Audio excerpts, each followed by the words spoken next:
February 17th.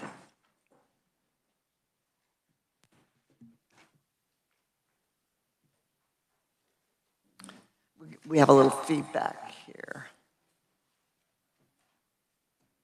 Are we ready? Very good, thank you. Okay, committee, the first thing we want to do is approval of the minutes. You saw the minutes from February 3rd, 4th, 5th, and 6th, and we did have a correction on February 4th. We had left Eric Turek off our conferee list. Hard to believe that we did that. So I would take a motion to approve those minutes unless there's discussion. Senator Warren. Thank you, Madam Chair. I move we approve the minutes. Thank you. A second. Senator Gossage seconds. Any discussion? All those in favor say aye. Aye. Any opposed? Okay, minutes are approved. Thank you very much. So today we're going to take action on bills that we previously heard, and we are going to work Senate Bill 121 first. And so we'll ask our reviser to refresh our memory on Senate Bill 121. Thank you, Madam Chair. Good morning, committee. Senate Bill 121 was the bill that authorized the Commissioner of Insurance to select and announce the version of certain instructions, calculations, and documents in effect that would be for the upcoming year, and cause the announcement to be published in the Kansas Register not later than December 1st of each year. It would allow certain life insurers to follow health financial reports, and it would adopt certain provisions from the NAIC Model Act, Model Holding Company System Regulatory Act relating to group capital calculations and liquidity stress testing. This was the very technical, long bill. And we've kind of referred to it as the accreditation bill, even though there are other pieces to that. So, committee, there are a couple of amendments. So, you've got them in front of you. Who wants to speak to those amendments? Eileen, do you? Yeah. Why don't you explain the amendments? Thank you, Madam Chair. One of the amendments you'll see just if you flip to the back page, it's page 14 of the bill. This was an amendment requested by the department and would unstrike the word material, which is currently stricken, unstrike the word material in line 31. Committee questions? Is there a motion? It's page 14 on the back. Do you have it? So we'll make sure you get one. Senator Francisco, did you have a comment? Make a motion. I did hear the testimony asking for this to be changed. I would move that amendment.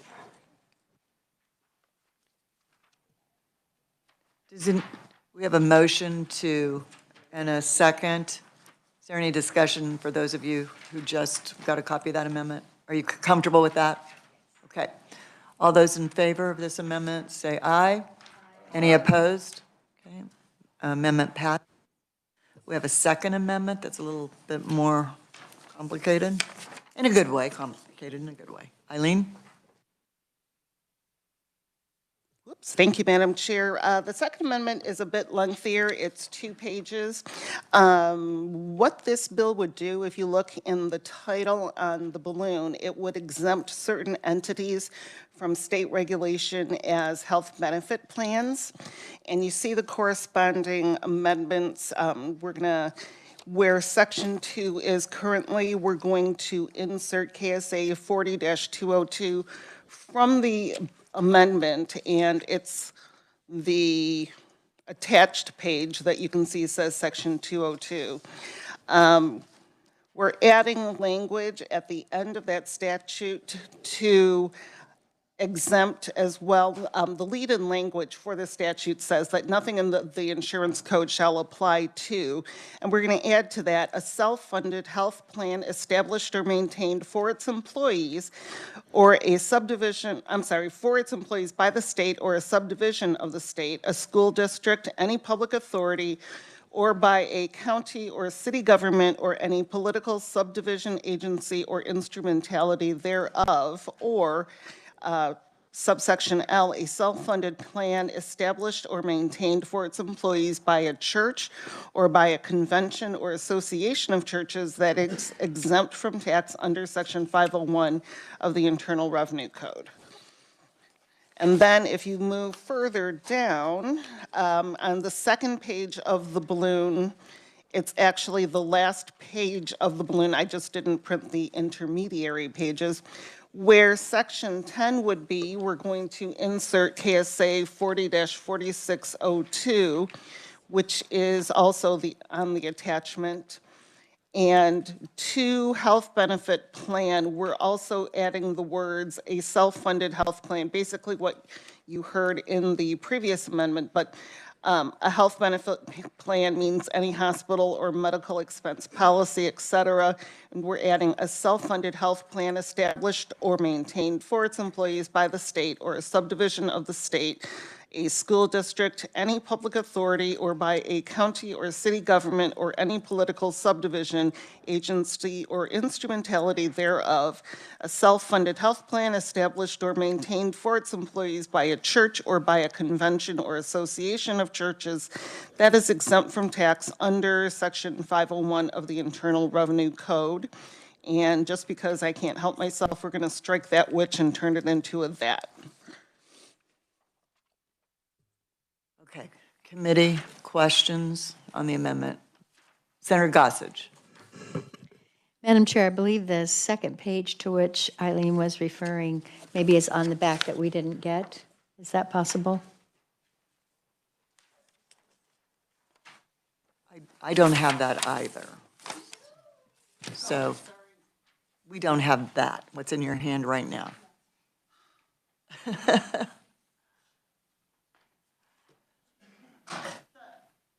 I will say that the back page of it is just placing the amendment language where it should be and then correcting. Madam Chair, can we ask that we not get copies and just really quickly pass that around? Do you, Think it would make it faster? committee, would that make agreeable? Fine with me, Madam Chair. I didn't see it. I had no problems with what Eileen read, just pointing out we didn't have We it. will eventually, though, want a copy of it for our files, but if that makes sense, I guess we can do that if the committee's okay with that. Okay, very good. Okay, so we did spend quite a bit of time on this, hearing this bill and having conversation about it last week. So, and we did talk about the amendments, even though these are the official amendments. There you go. So what is the will of the committee on this amendment? Madam Chair, I move we pass this amendment out of committee favorably. Thank you. Is there a second? Senator Cluse seconds. Any further discussion? Senator Warren? Thank you, Madam Chair. And regarding adding in subsection K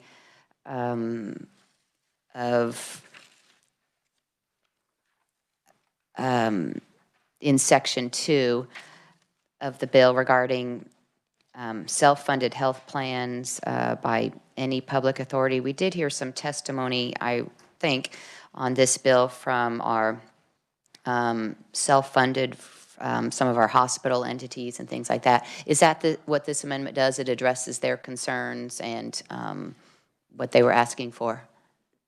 Eileen, do you want to, it does as far as. Yes, it does. Okay, good. I'm glad that got worked in, and that's what this amendment does in part. So thank you. We do have a couple of those entities here. Would it make you feel more comfortable if they also concurred? No, Madam Chair, I'm fine. You've indicated, and that's great. So thank you. Thank you. We have a motion and a second. Any further discussion on the amendment? All those in favor say aye. Aye. Any opposed? Okay, that amendment passes. Are there any other amendments? Okay, so committee, what is your desire on this bill, Senate Bill 121, as amended? Motion, Senator Gossage? Madam Chair, I move we pass Senate Bill 121 as amended favorably for passage out of the committee. Is there a second? Senator Fagg seconds. Any discussion? All those in favor say aye. Aye. Any opposed? Okay, thank you. That will go to the floor, I hope. Committee, your second bill that we will work today is Senate Bill 139. Eileen, would you like to update us on that, refresh our memory? Thank you, Madam Chair. Senate Bill 139 was the bill that amended certain definitions, terms, and conditions relating to the state banking code. If you recall, the second half of the bill related to some changes regarding trust companies that the department the OSBC was working on. And then the first half of the bill up to, I think, Section 7 was pretty much just some latent corrections that were added to the bill because we were running a bill this year. Thank you. Committee, do you have any questions for Eileen on Senate Bill 139? Are there any amendments to Senate Bill 139? I haven't received any, but I'm just going to double check with the committee. All right. Committee, what is your desire on Senate Bill 139? Senator Fagg? Thank you, Madam Chair. I move that we move out SB 139 favorably for passage. Second? Anyone? Senator Argabright seconds. Do we have any discussion on Senate Bill 139? Senator Francisco. Since there are no amendments, I would always ask if this would be eligible for the consent agenda, and I think the issue would be how many days. So maybe we shouldn't try that. Thank you. Thank you. Thank you for remembering that. All right, committee, we have a motion and a second. It wouldn't be eligible for the consent calendar because we just don't have time. So, we have to stay till Thursday. Yeah, or maybe even Friday. Yay. Okay, all those in favor of passing this bill out, Senate Bill 139, signify by saying aye. Aye. Any opposed? All right. The motion passes. We will send that out. And the last one we have today is Senate Bill 42. And Eileen, would you want to refresh our memories on that? Thank you, Madam Chair. Senate Bill 42 is the bill that would establish a web-based online insurance verification system for the verification of evidence of motor vehicle liability insurance. Very good. Committee, is there an amendment? It's yours. Okay. I guess there is then. There's a technical amendment to this bill. On page 1 in line 11, I have ACT means the Kansas Real-Time Motor Vehicle Act. It's actually the Kansas Real-Time Insurance Verification Real-Time Motor Vehicle, Real-Time Motor Vehicle Insurance Verification Act. Good grief, that was more technical than I wanted to be. But we just wanted to make sure that the act referred to the correct name. So the insurance verification goes before the word act. So it's, would you just say it one more time? Act means? It is the, here we go, Kansas Real-Time Motor Vehicle Insurance Verification Act. Thank you. Okay. Committee, Senator Warren. Thank you, Madam Chair. The amendment's a little confusing because the little insert looks like the words go after the word act. So are we making a motion to make an oral change to the amendment? But That little line, yes, that's why I had her repeat it. So we will do that, yes. Would you like to add that to your, yes. Francisco. Madam Chair, I would be happy to make a motion to pass this amendment with the comment that insurance verification belongs before act. Very good. Is there a second to that motion? Senator Gossage? Any further discussion? Okay, all those in favor of that amendment, which will be, means the Real-Time Motor Vehicle Insurance Verification Act, say aye. Aye. Any opposed? Okay, the amendment passes. Thank you. Okay, back on the bill. Senate Bill 42. Committee, do you have any concerns? If not, what's the desire of this committee for this bill? Oh, I'm sorry. I need to turn further to my left. I am so sorry. Senator Francisco. Thank you, Madam Chair. And I did share just this question with you and with the revisor sort of over the weekend. When we look at new Section 3 and talk about what the insurance verification system shall do, line 36 refers to insurance company systems. Is that part of the overall insurance verification system, or are those systems that are provided by the individual insurance companies? Eileen, would you like to answer that? What line's that on, Marcy? This is line 36, the last line on the first page. Thank you, Madam Chair. If you go up to where it says new section 3 in line 31, the lead-in language actually reads, the insurance verification system shall.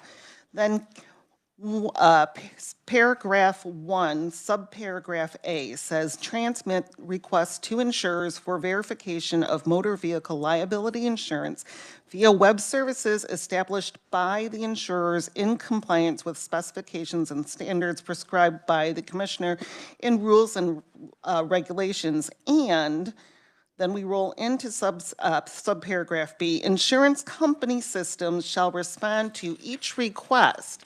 So subparagraph A is the transmission of the question to the online system of the insurance company. Subparagraph B is the insurance company system responding. Those two subparagraphs make up the first subsection and are correct as drafted. Senator Francisco, does that answer your question? It lets me know that these are web services established by the insurers in compliance with specifications. I think I would be more comfortable if it said the insurance verification system shall allow insurance company systems to respond to each request, but I want to make sure that this is something that we're asking, or my understanding is this is something we're asking the insurance company systems to do, not necessarily the insurance verification system. So that was my confusion. I think that this is a very important bill, and I'm not going to let that stop. Very good. So this is the enactment bill, so it allows them then to go forward with this. So, Senator Warren. Thank you, Madam Chair, and a question for the reviser. The bill in its entirety is 12 sections, and sections 1 through 9 are brand new law. They're not amending any current law, so we've got a whole new, I don't know if this is a new act. It is the Motor Vehicle Insurance Verification Act, the real time. Anyway, my question is regarding section 10 of the bill on page 3, which is not, which amends KSA 8-173. 8-173, is that the criminal code for when you're pulled over and you don't have proof of insurance? Go ahead. Thank you, Madam Chair. Section 10, KSA 8-173 is not part of the criminal code. It's part of the transportation statutes.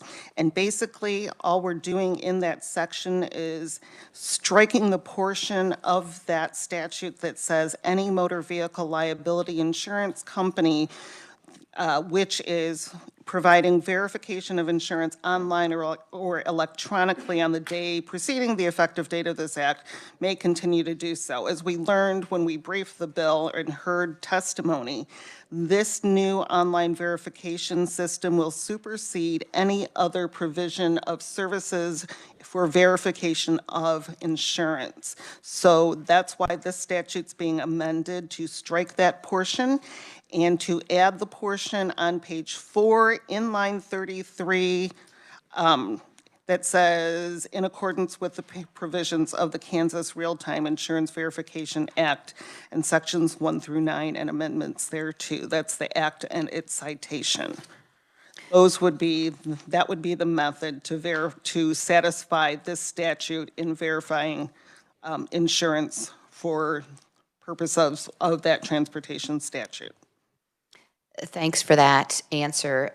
And for our Kansas motorists, I think that the time when you have to provide proof of insurance when you register your vehicle, or when you, for the first time, register your vehicle, you need to show proof of insurance, yes, but it often and always comes into play when you're pulled over, right, for on our roadways, and you've got to show proof of insurance. So we've had lots of discussions in Senate Judiciary Committee about licensed drivers and restricted licenses and revoked licenses and things like that. And we did discuss some of that here in this committee on Wednesday when we heard this. It was virtual due to the snow. So appreciate the discussion, and it will just be interesting to see how it comes into play in real time when our motorists in Kansas, our Kansas motorists in Kansas, when this comes into play, because you'll see if the system happens to be down when you're stopped for a traffic violation, that if the insurance, what was it called, the insurance company systems, if it's down at the time, the bill does on page 3 on line 9 provide that the insurer is immune from any civil liability. I think I'm reading that right, if it's down at the time that you need the proof of insurance. So then would it, if I'm reading that right, then I suppose it would be falling on the motorist to have your paper copy, just in case you didn't have the computer access. So is that what we're creating here, that if the system is down at the time you're pulled over and you don't have your paper insurance, then the insurer isn't, I mean, they're immune from any liability for it being down, as long as they're complying in good faith and trying to have their system online? Is that where we would be? I guess that's a question for the revisor.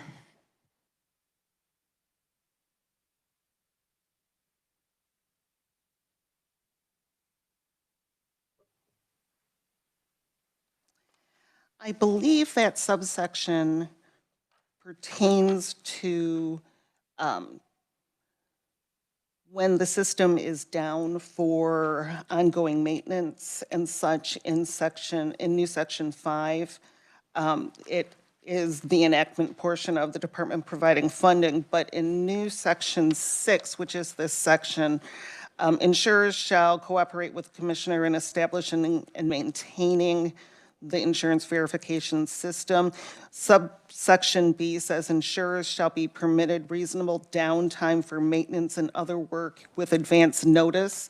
So I believe that it's primarily that to which it says good faith efforts to comply with the terms of the act, but it does contemplate that the system might be down for maintenance or updates at some points in time. But again, insurers are going to be immune from civil and administrative liability if they're making good faith efforts to comply with the terms of the act. That's correct. Thank you. And I think if we establish this system of electronically verifying your insurance, that Kansas motorists might not also at the same time be aware, well, they better have paper backup, because unless we're somehow indicating you better have paper backup, which kind of defeats the purpose of this, but just a little concern there. So because it also contemplates that not only in new section 6 on page 2, downtime for maintenance and other work with advance notice to the Department of Revenue, but the insurer is not subject to enforcement fees or other penalties when the systems are unavailable because of emergency, outside attack, or other unexpected outages not planned by the insurer that are reasonably outside its control as determined by Kansas Department of Revenue. So I would think then that hopefully our law enforcement community then wouldn't cite a person for not having proof of insurance if the system is down beyond the control of the Kansas motorist. But if they do, then you, the motorist, don't have any recourse to go back. Well, the insurance company was down, so it's not my fault. So just some discussion, because I think that could have real-time consequences for our Kansas motorists. So thank you, Madam Chair. Thank you, Madam Chair. I just wanted to point out, this is not, the system, I don't think, is meant to supersede the fact that a motorist needs to provide proof of insurance or have proof of insurance with them. I believe this is a tool for law enforcement and the agencies to verify that proof of insurance, that the proof is actually valid at the time. This is a verification system, not a proof system. And it makes no modification to any statute that says that a motorist has to provide proof of insurance at the time of a traffic stop, or or have that proof with them, pursuant to whatever stop they're stopped for whatever reason they're stopped for. This system is a tool to make sure that that proof is valid, or to make sure that the insurance card is not valid, and that administrative issues can occur due to that lack of proof. Madam Chair, if I may, there wasn't really a question that I had at the time, but if I may respond in the continuing discussion. I understand that this doesn't supersede your requirement to show proof of insurance, but if you don't have your paper card and they can't verify because the system is down, then it seems to me that the motorist would not have proof of insurance, and then they would be able to be cited for that. So, which they can be right now if they don't have their proof of insurance at all. So, So I will tell you, Senator Warren, I was at a couple of town halls this weekend, and we talked specifically about this bill. Law enforcement was present. They're pretty excited about it. So I think they're going to do everything they can to make sure that there's proof of insurance using this system, and validating that they have insurance, but the citation would be the same. If they can't find proof of insurance, they would be cited, and then they have to go to court, and then the judge would prove that they've got insurance. So this isn't meant to. So would the motorist then be relying on the computer system? Motorists would be relying on their insurance card. Correct, and they still have, so the motorist still has insurance, but they just can't prove it at the time because the insurance system is down through no fault of the motorist, is what I mean. They still have insurance, it's just the proof there, and which is why when we had the hearing, I had suggested, well, maybe this is, if it's a law enforcement issue, it's a judiciary issue, but we've vetted it here, so thank you for hearing this, appreciate it. Welcome. Senator Francisco, did we answer your questions or create more? No, I think this discussion has just emphasized that there are two systems going on. So new Section 9 refers to the insurance verification system, and that's the system that I understand is set up by the Commissioner of Insurance. So that's the system that law enforcement would be looking at. So that's not part of the insurers putting their information in. That's the Commissioner of Insurance. So there's two systems happening, right? One is each of the companies has to have a system that responds to requests, and then the insurance verification system is the one that law enforcement will be checking. But the rule is the rule. You have to have your card with you. Hopefully, this is just going to help those motorists that don't happen to have it when the system is working well. Thank you. That brings up one more question. Thank you, Madam Chair. Does this bill change the requirement that you have to have paper proof of insurance? Because I think that's currently the requirement. You have to have paper proof. Do you still have to have paper proof even after this bill? Yes. That's a yes. Yes. Okay, thank you.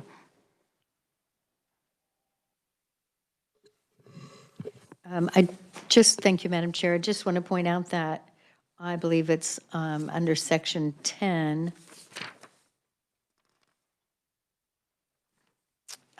Forgive me, nope, Section 9.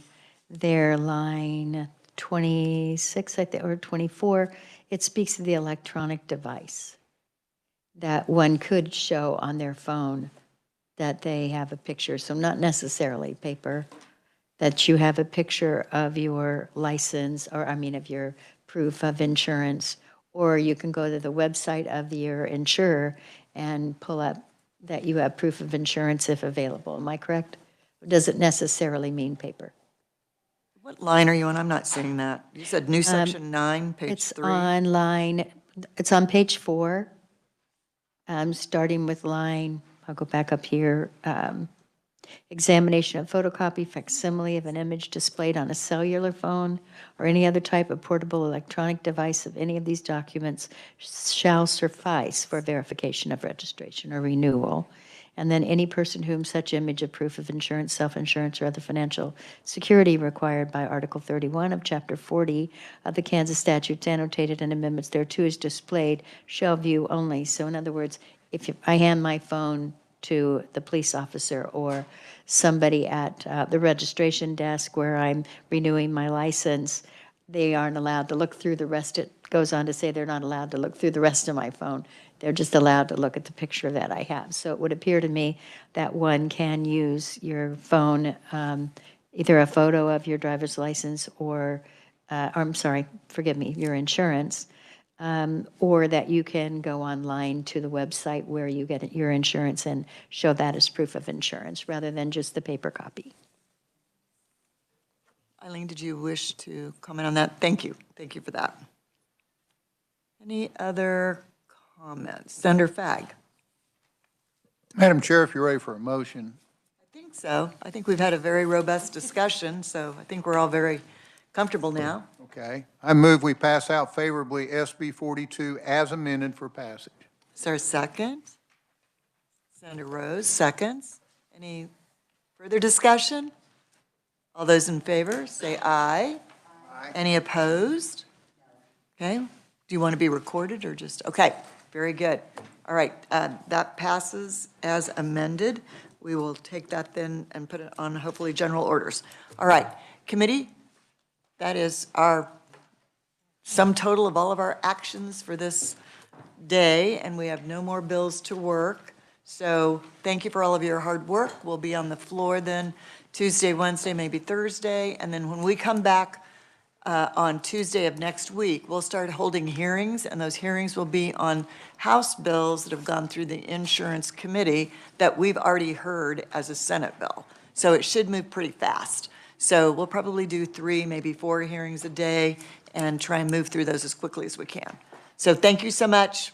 Have a good rest of your day. Bye-bye. Committee adjourned.